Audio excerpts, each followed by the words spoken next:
Zombie-Fans wissen es. Einen innovativen Zombie-Streifen mit spannender Story und coolen Charakteren zu finden, ist ungefähr so leicht wie die Nadel im Heuhaufen zu suchen. Mit verbundenen Augen. Und Boxhandschuhen. Aber das deutsche Indie-Label Midori Impuls hat es tatsächlich geschafft. Und das nicht nur einmal, sondern gleich zweimal. Interessanterweise erschien das Mediabook zu Undertaker, das wir uns im heutigen Video näher anschauen, an genau demselben Tag, an dem auch der Mediabook Re-Release von Schoolgirl Apocalypse veröffentlicht wurde. Ein Film, den das Label 2 Jahre zuvor bereits in limitierten Hardboxen veröffentlicht hat. Interessanterweise sind die Filme zwar inhaltlich recht unterschiedlich, haben allerdings auch die ein oder andere Parallele. In beiden Filmen beispielsweise folgen wir jungen Hauptdarstellern, die diese Zombie-Apokalypse aus verschiedensten Gründen erleben müssen. Wir bekommen relativ wenig Informationen, sondern stolpern eben mit den Hauptcharakteren durch die Geschichte und erleben das, was sie erleben. Zwar ist der Grund und die Ursache für die Zombie-Apokalypse in Schoolgirl Apocalypse und Undertaker eine andere. Außerdem ist in Undertaker der Hauptcharakter am Anfang des Films noch wesentlich jünger. So begleiten wir den jungen Ryuichi nämlich dabei, wie er von zu Hause weg muss, weil eben die Zombie-Epidemie ausbricht. Blöderweise schläft er in dem gemütlichen Reisebus ein und wacht erst dann wieder auf, nachdem der Bus einen Unfall hatte und alle um ihn herum zu Zombies wurden.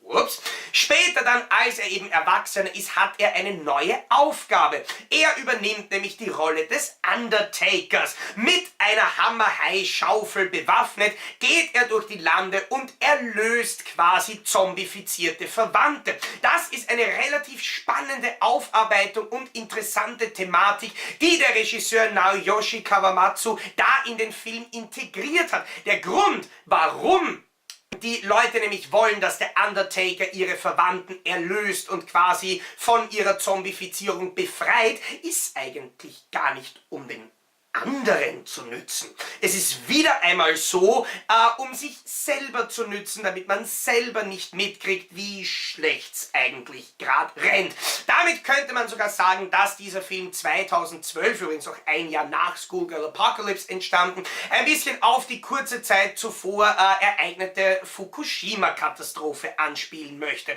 Einige relativ interessante Elemente verstecken sich in Undertaker, vor allem, weil der Regisseur eben tatsächlich versucht, was viele Elemente betrifft, eine komplett neue Richtung einzuschlagen, aber auch hier und da die ein oder andere Hommage an Zombie-Klassiker einbaut. Weil ganz ehrlich, wenn ein Zombie-Film in einem Kaufhaus spielt, wissen wir, was gemeint ist.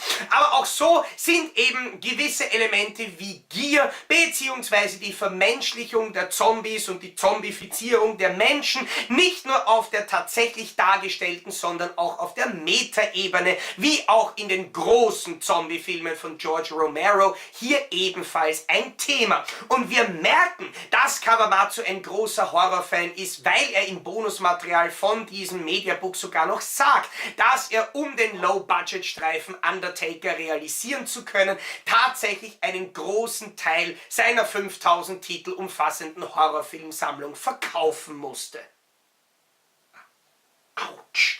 Und alleine aus diesem Grund denke ich mir, müssen wir Horrorfans zusammenhalten und uns Undertaker zulegen, damit er sich seine ganzen Horrorschätze wieder zurückholen kann.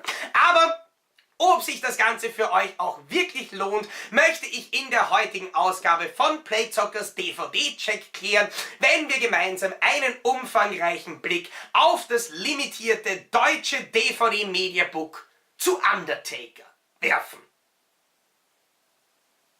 Im DVD-Check von Schoolgirl Apocalypse habe ich es bereits angesprochen, dass Ryuhei Miyagi sowohl bei Schoolgirl Apocalypse als auch bei Undertaker die beiden Frontcover-Artworks abgeliefert hat und diese im selben Stil hier auf den Mediabooks vorliegen. Man sieht zwar, dass der Rahmen in beiden Fällen eine andere Farbe hat, aber dass das Bild, und das mag ich in diesem Fall, aus diesem Rahmen herausbricht, vor allem bei dem Filmtitel. Und das macht das Bild bei Undertaker meines Erachtens nach noch besser als bei Schoolgirl Apocalypse, weil hier auch einzelne andere Elemente diesen schützenden Rahmen verlassen. Miyagi ist übrigens außerdem der Artist, der bereits bei dem allerersten von Midori Impulse veröffentlichten Mediabook, nämlich Love, Death, das Cover-Artwork abgeliefert hat. Persönlich muss ich ganz ehrlich sagen, dass von allen Mediabooks von Midori Impulse, die ich bis jetzt vorgestellt habe, das Cover-Artwork von Undertaker mein persönlicher Favorit ist. Bist du deppert, schaut das geil aus. Einerseits mag ich in diesem Fall die Vermischung aus real fotografierten und offensichtlich gezeichneten Elementen, so wie der Zombie beispielsweise hier oder der fliegende Zombiekopf. Außerdem sieht das Ganze eben ähnlich wie bei Schoolgirl Apocalypse mit dem Feuer und der Explosion noch wesentlich actiongeladener aus. Man muss allerdings der Fairness halber dazu sagen, dass auch Undertaker ein relativ ruhiger Film ist, bei dem das, was wir hier als apokalyptische Zombie-Action angekündigt bekommen, eigentlich nicht vorkommt.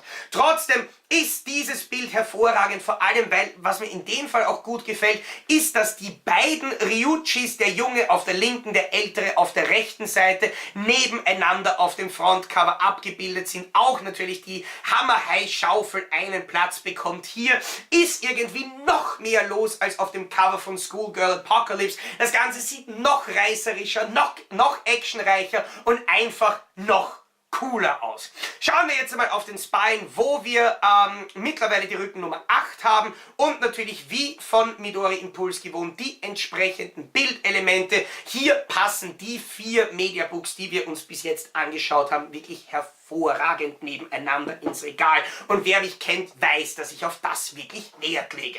Außerdem hat Midori Impulse diesmal auch beim Backcover den Stil von Schoolgirl Apocalypse beibehalten und hat lediglich einzelne Bildelemente verschoben, was für mich persönlich wirklich angenehm ist, weil die Mediabook-Reihe zumindest für diese beiden Mediabooks dadurch einen wirklich einheitlichen Touch hat, wobei man natürlich dazu sagen muss, dass auch Love, Death und My Chance Daily Life the Movie von ihrem Backcover Artwork, von dem jetzt nicht gerade weit weg war. Wir bekommen auf dem Backcover die Inhaltsangabe des Films, einige Bilder sowie die Informationen zu dieser Edition. So werden wir auch diesmal bald eine Autogrammkarte sehen. Als Bonusmaterial gibt es einen großartigen Audiokommentar von Thorsten Hanisch und Andreas Zucker von dasmanifest.com, die sich hervorragend mit dem Film und eben auch dem ganzen Drumherum beschäftigen, sodass wir als diejenigen, die sich womöglich mit dem japanischen Film nicht so gut auskennen, wie die beiden, einen sehr interessanten Einblick bekommen. Was für mich persönlich bei diesem Mediabook aber das mit Abstand beste Special ist das fast einstündige Making-of. In dem kommen nicht nur der Regisseur, sondern auch einige andere Leute, die an der Produktion beteiligt waren, zu Wort und wir bekommen einen Einblick hinter die Kulissen, wie man hier wirklich einen spannenden, coolen Zombie-Streifen mit wenig Budget realisiert hat. Dankenswerterweise liegt das Making-of diesmal nicht nur mit deutschen, sondern sogar auch mit englischen Untertiteln vor. Öffnen wir jetzt einmal das Mediabook, da sehen wir auf der rechten Seite gleich die Autogrammkarte mit einem Motiv aus dem Film. Auf der Rückseite dann eben das wirklich coole Autogramm vom Regisseur. Blicken wir jetzt einmal links durch das Booklet, da haben wir ein wunderschönes Manga-Motiv als Frontcover und generell hat dieses Booklet jetzt nur 2 Seiten an Interview-Content. Nämlich einerseits hier auf der Seite 2 und andererseits ganz hinten auf der Seite 35. Da bekommen wir einige Fragen beantwortet von dem Regisseur persönlich, was wirklich interessant und lesenswert ist. Der Rest von diesem Booklet ist gefüllt mit einem Manga in übersetzter englischer Sprache. Das, aufpassen, man muss jedes Mal nach dem Umblättern zuerst die rechte, dann die linke Seite lesen, ganz von hinten lesen muss man es nicht. Das eine Geschichte bietet, die eben im selben Universum spielt wie der Film, außerdem hervorragend gezeichnet ist und in meinen Augen einfach nur eine wirklich nette und coole Beigabe zu diesem Mediabook ist, die definitiv für Fans von Manga beziehungsweise auch Manga-Verfilmungen und asiatischen Filmen allgemein sehenswert ist. Auf der rechten Seite wartet übrigens schon Ryuichi auf uns mit seiner Hammerhai-Schaufel. Schaut relativ böse von der Disk runter. Wenn wir die Disk allerdings entfernen, sehen wir ihn etwas freundlicher blickend, könnte man meinen. Wieder mal in einem Foto in hervorragender Druckqualität. So finde ich dieses Mediabook optisch auf jeden Fall ansprechend. Undertaker wurde mit sehr geringem Budget im Jahr 2012 realisiert und erschien 2017 zum allerersten Mal in Deutschland als limitiertes DVD-Mediabook. Im nächsten Segment von Playzockers DVD-Check möchte ich euch wie gewohnt einige Screenshots aus dem deutschen DVD-Transfer direkt zeigen, weise allerdings wie gewohnt darauf hin, dass ich diese Bilder in keinster Art und Weise bearbeitet oder verfremdet habe, sie aber natürlich abspeichern, ins Video einfügen, dieses dann rendern und auf YouTube hochladen musste, weswegen die Bildqualität der Screenshots in der jetzt folgenden Slideshow nicht mehr 1:1 der tatsächlichen DVD-Bildqualität übereinstimmen kann. Und trotzdem sollten wir uns außerdem vor Augen führen, dass der Rest des Videos in Full HD produziert wurde und die DVD-Screenshots in Standard Definition vorliegen und dann entsprechend vergrößert werden mussten. Ich denke mir, wir sehen bereits bei den ersten Bildern, von diesem Film, dass hier wirklich mit eher preisgünstigem Kameraequipment gearbeitet wurde. So hat dieser Film noch etwas mehr Indie-Look, als es Schoolgirl Apocalypse hat. Außerdem wurden bei einzelnen Szenen noch Farbfilter und andere Verfremdungen eingesetzt. Gelegentlich sind mir auch ein paar störende Filmfehler, wie beispielsweise gegen das Lichtfilmen, aufgefallen, die jetzt natürlich für die Kontrastierung des Bildes und auch die Farbgebung nicht allzu förderlich waren. Dennoch bin ich persönlich mit der Bildqualität dieser DVD relativ zufrieden, vor allem weil man für das entsprechende Produktionsbudget einen relativ ordentlichen Transfer zaubern konnte, der auch ein bisschen mehr zu bieten hat als der durchschnittliche HD-Video-Look. Insbesondere kommt das für mich bei den dunkleren Szenen des Films zu tragen, die nämlich immer noch relativ angenehm durchzeichnet sind und im Gegensatz zu einigen anderen günstiger gefilmten Filmen in Sachen Farben und Kontrast nicht komplett absaufen. Mit seiner Laufzeit von 65 Minuten liegt Undertaker genau an der Grenze zwischen einem langen Kurzfilm und einem kurzen Langfilm. Aber das Ganze hat auch einen Grund. Ursprünglich war Undertaker nämlich nur als Teil eines Anthologiefilms gedacht. Der wurde dann aber nie realisiert und dem Regisseur war es wichtig, sein Konzept aber trotzdem in einen Film zu verwandeln. Daher hat er seine ursprünglichen Ideen erweitert und einen eigenständigen Film draus gemacht. Für mich persönlich ist Undertaker vor allem aufgrund der Wandlung des Hauptcharakters Ryuichi absolut sehenswert. Sowohl der junge als auch der weniger junge, aber doch nicht wirklich alte Darsteller von Ryuichi machen ihren Job absolut hervorragend und die gesellschaftskritische, moralisch interessante Story rund um den Zombie-Erlöser finde ich persönlich absolut spannend. Insgesamt hat mir Undertaker sogar noch besser gefallen als Schoolgirl Apocalypse, wobei man auch diesen Film definitiv nicht vernachlässigen sollte. Midori Impulse hat Undertaker in wirklich hervorragender Qualität in deutscher Sprache bzw. in japanischer Originalfassung mit deutschen Untertiteln als Mediabook veröffentlicht. Diesmal allerdings im Gegensatz zum Love Death Mediabook dankenswerterweise auch beim Bonusmaterial auf die an die Untertitel gedacht, weswegen wir auch in den Genuss des 60-minütigen Making-ofs kommen können, was sich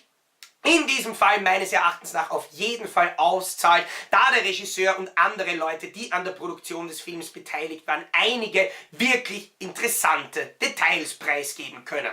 Für mich als Fan japanischer Filme war Undertaker auf jeden Fall sehenswert. Das Mediabook ist sowohl optisch als auch von der Ausstattung her hervorragend gelungen und jeder, der sich jetzt für den Film interessiert, der kann meiner Meinung nach da bedenkenlos zuschlagen.